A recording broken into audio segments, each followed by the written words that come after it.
Hey everyone, welcome back to my channel. This is Sid, and today I'm going to be talking about how I came from being a botany major to becoming a content marketer and earning as much as $2,000 a month. The only path that I could see when I was in botany majors was either I become a professor or I, just go into research path. So that was not really a very exciting idea and I didn't really like it, but then I thought, okay, I'll just go to MSc and then PhD, and yeah, eventually I'll become a professor or something. So I thought, if I have to become a professor, what I'm gonna have to do is I'll be teaching a lot, so why not, let's just try it. Like, how much do I like teaching? So that's when I started taking tuitions, and this really didn't go very well. I mean, yeah, my students were all like started getting good results because somehow I was good at teaching, but I was not a good teacher. Like, I was not a teacher you would love to have. After teaching like 4 to 5 kids, I decided I need to move on and I need to do something else, and I need to find a way to get out of this thing, because I can definitely not become a professor, and if I do become a professor, it's gonna be really bad because I'll be living a very miserable life. And so after reading a lot of articles and stuff, I found out there's this method of list 20 things. So here what you have to do is you have to list all the 20 things that you love to do, and you can also make money out of it. So it's the first 3 to 5 or 7 things are very easy to come up with, but as you continue, it starts getting difficult. But the point of this whole exercise is that you have to come up with 20 things that you love to do or even like to do, and that can make you money. So it means that you cannot list sleeping as something you like or love, because you can't make money out of it. So that's that. And when I did this list thing, the top 3 things that were left for me were writing and I guess reading, and I think music, because I wanted to learn how to play guitar at the moment. So I started again exploring like how can this be. Maybe typing something can be. So I was looking for online typing jobs, maybe that can be my thing. Freelancing is basically when you work as an independent contractor with a brand, or even with a brand, a company, or someone just like that who wants extra help, and you work remotely with your own resources, and you get paid for that thing. That's freelancing. So the next thing was what to do with my freelancing, and of course writing, but then I found out, so at that time writing articles was something freelancers used to do a lot. In fact, the majority of the content freelancers were used to do this.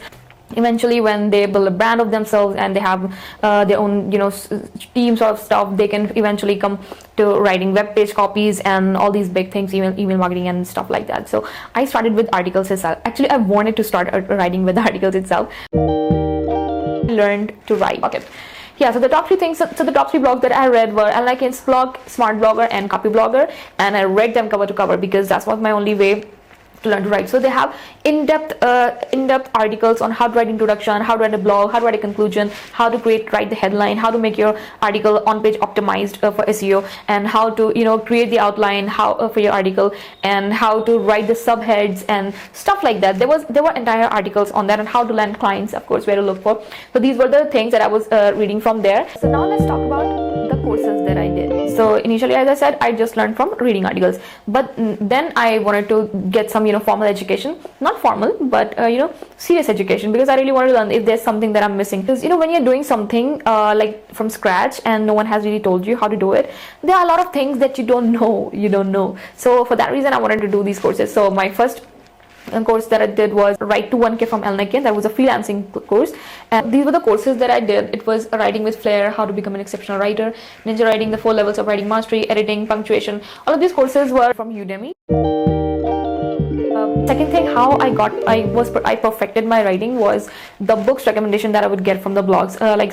John Moore had suggested that if you really want to get good at writing, start reading novels. That's when I actually got into reading, like serious reading, because now I wasn't just reading for fun. Now I was reading to learn. So there's this author, Stephen King, and he writes horror novels. I know.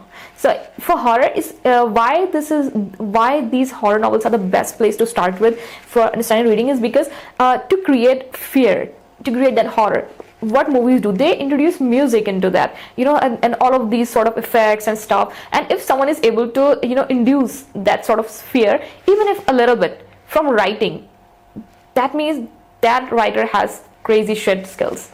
So that was something. And my all-time favorite became Christine, that I read from Stephen King. Well, these other novels that I read, like this was Needful Things, Misery, Four Past Night, they were all from Stephen King. And there was this another book that I read on writing. It was a memoir basically of Stephen King itself. So in the first half of the book it's his memoir, and in the second half of the book he has told like he has taught basically how to write. And besides that, there were some other books that I had read, which had a really good impact on my overall journey, which was Obstacle is the Way by Ryan Holiday. There was 4 Hour Work Week, which I couldn't really apply at that time, because obviously it was talking much about delegation and stuff, and he was already at a really superior level at that time when he would start doing that 4-hour work week thing. But I learned a lot. So, and the next was This Is Marketing by Seth Godin, and Elements of Style. So Elements of Style is basically a book recommended by Stephen King in his book on writing. This is how I used to do things actually. I would read a book and there would be some recommendation for other books, and if I actually liked the book that I'm reading already, I knew that this author would have good recommendations. And there's another way of sorting those recommendations is like, sometimes they would also give you a gist sort of the book, like, if you want to learn this, just go read that book, and if that's something you're interested in learning, just go get that book and read it. I had chosen my niche, which was digital marketing. It's like when you get into freelancing, even if it's writing, you have to choose a niche. Niche is basically your industry, like which industry or field you want to write your articles in. That can be finance, that can be lifestyle, that can be digital marketing, that can be real estate, or anything. So I chose digital marketing for myself, mainly because the people I was reading, like the authors that I was reading the blogs of, like John Morrow from Smart Blogger and Elna Kane from Elna Kane, these people were writing in digital marketing. So I thought, okay, I'll just do that as well. And I didn't know much, and I know better. I thought, yeah, why not? One word answer is Medium. So as I said, Medium is basically the social media of writers. So just like you post your photos on Instagram or your videos on YouTube and even statuses on Facebook, just like that, you can write your articles and you can post them on Medium. So this is how I created my portfolio. And of course I optimized them. I optimized them for exactly how I would write an article for a client. There would be images, there would be a banner image, there would be headline, obviously H1 H2s, and hyperlinks and everything, starts everything. So I basically created it in a way that how I would basically write for my clients, and I created multiple articles and then I attached those links in my portfolio. Portfolio is basically, I at that time I just created a Google Doc for portfolio. So basically it wasn't that I was reaching out cold outreach a lot. Cold outreach is basically when you don't know the person and you just send an email to them to introduce yourself and ask them whether if they would like to have your services. And initially, since I didn't have much credibility, my cold outreach didn't work out a lot, and so I decided to also do another thing, which was applying for jobs on job boards. It's basically just similar job boards that they are for regular jobs, regular full-time jobs. It's just they are separate job boards, and I'm not talking about Upwork and Fiverr. I have not used it till date because they pay really shit prices. So there was this job board called Pro Blogger, and there was another one called Blogging Pro. These the job boards where I used to find work, and even Indeed.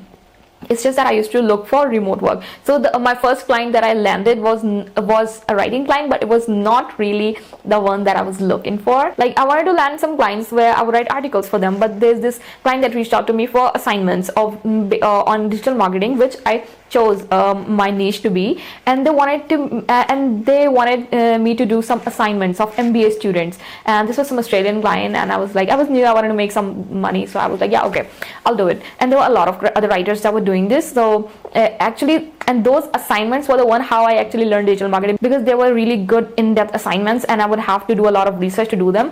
So it went out for a few months, and I was able to make no more than $5,000 to $6,000 a month at that time. I was a second-year student, and it was okay-ish money for me at the time. So I asked them for a raise, and after that I wanted better clients, and I also wanted better pay. Of course, you can't keep making $6,000 a month for the rest of your life. So I asked them for a raise, which obviously they refused, and I had to let them go, because apparently at that time I used to just do what I would learn in different articles. So now I was again jobless, and I was so stupid at the time. Like, instead of looking for another job and then keeping one, I didn't know that. I'm like that. I let go of a job and then I look for another one. let that sink in. So I let them go and I started looking for another job, which I couldn't get, but I had saved up some money, so I bought another course, another freelancing course, and this was Right to 1K course from Elna Kane. So basically she was teaching how to like make your first $1,000 on internet, and I learned that. So even though I wasn't able to make $1,000 a month by that course, it was like a $7,000 of course, $100 course, but I was able to get articles up to $100 for that from that course. So even though I wasn't able to make my first $1,000 after doing that course, but it was a really good improvement, because the next job that I landed, next freelancing job, was much better than my previous one. Like in my previous one, I was just making 6,000 bucks, 6,000 rupees, INR, Indian rupees, a month. And in my next job, I was making 35,000 bucks, 35,000 rupees a month. It was basically through job boards. I was applying on a lot of freelancing jobs, and eventually some of them, replied back, and yeah, I got a job. So the communication was just a few emails exchange, and like I would send them my portfolio, they would ask me to write an article, and I would send them the article, they would send me the money, and it was also based on a lot of trust. Like once this happened, I wrote an article for a guy, for this guy, and this was not a company, this was just a person who had this own website, and then he refused to pay me, and that was the whole mess, and I didn't get paid. So that something was also there. And at that time, I was just beginning. I couldn't really ask them to pay 50% upfront, because I just wanted to get a job, so I was willing to take that risk, and I was okay with that, so I did that. How much did I make? Initially, as I said, I just make up to 5,000 to 6,000 Indian rupees initially, and then eventually it got to 35,000. Second client I got was actually sort of an agency. It was some Clever Touch something, and it was an Egypt-based agency, and they were hiring radicals from all around the world, and they used to create articles for different clients of theirs. So even now, I didn't get to write articles on digital marketing, which was I had decided my niche is gonna be. Here, I was writing articles on almost everything, whichever the client would ask. Like they would B2B, they would be B2C, everything. So once I found myself writing an article about plants and gardening. Other times I would be writing articles on some angel numbers and lifestyle blogs, and other times I would be writing articles about tech-based stuff. So that was that, and multiple of my clients that came after that were agencies actually. So I was working with a lot of clients, and eventually I started getting clients which were digital, whose niche was digital marketing, and eventually I realized that I want to go into B2B SaaS, basically businesses getting subscriptions of software from other businesses. So I want to get into this because initially it was for money. Yeah, because when you deal with businesses, there's more money in that. And B2C, honestly, at that time I didn't really have much understanding of these things. I was just reading from these blogs, Elna Keynes and John Morrow, and all these bloggers, and I was just still learning because I was learning it firsthand. There was no other person to tell me like what to do. So I decided, yeah, there's good money and I understand business, so yeah, why not? I'll just write for that. So that's how I started getting better paying articles. I was getting paid like as much as $30 per article. Sometimes it would be $40 to $50 per article, and which was like okay-ish, but it wasn't that good still. So I wanted to be better, and I was still after that making $1,000 a month, which I hadn't cracked yet. So I did another course on content marketing, this time not content writing. So for content marketing, and it was a smart bloggers course that I did. So after doing that course, I actually got a lot of better understanding of things, and I started reaching out and I started doing this cold reach stuff as well, and I doubled down on the job applications that I was sending out.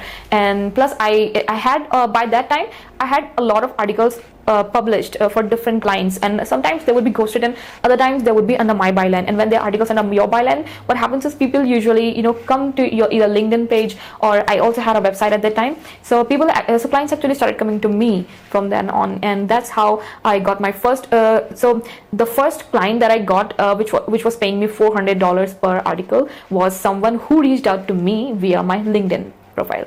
So that was my biggest client so far, and I was writing like 4 to 6 articles for them per month, and this is how I ended up making $2,000 a month. So yeah, and that was my story. This is how I was able to make as much as up to $2,000 a month from being a botany major, and the only exposure to writing I had was just writing in my journal. So that was that, and yeah.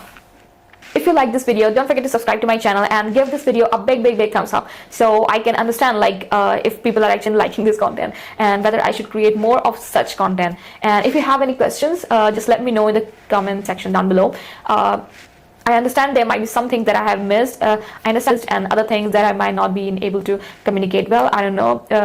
So I'm trying my best. Up until now, what I've done is just writing, and now that I'm trying to get into this, videography thing, I'm creating these scripts and speaking on camera and everything. I'm not a pro at this thing. Again, I'll say that. Yeah.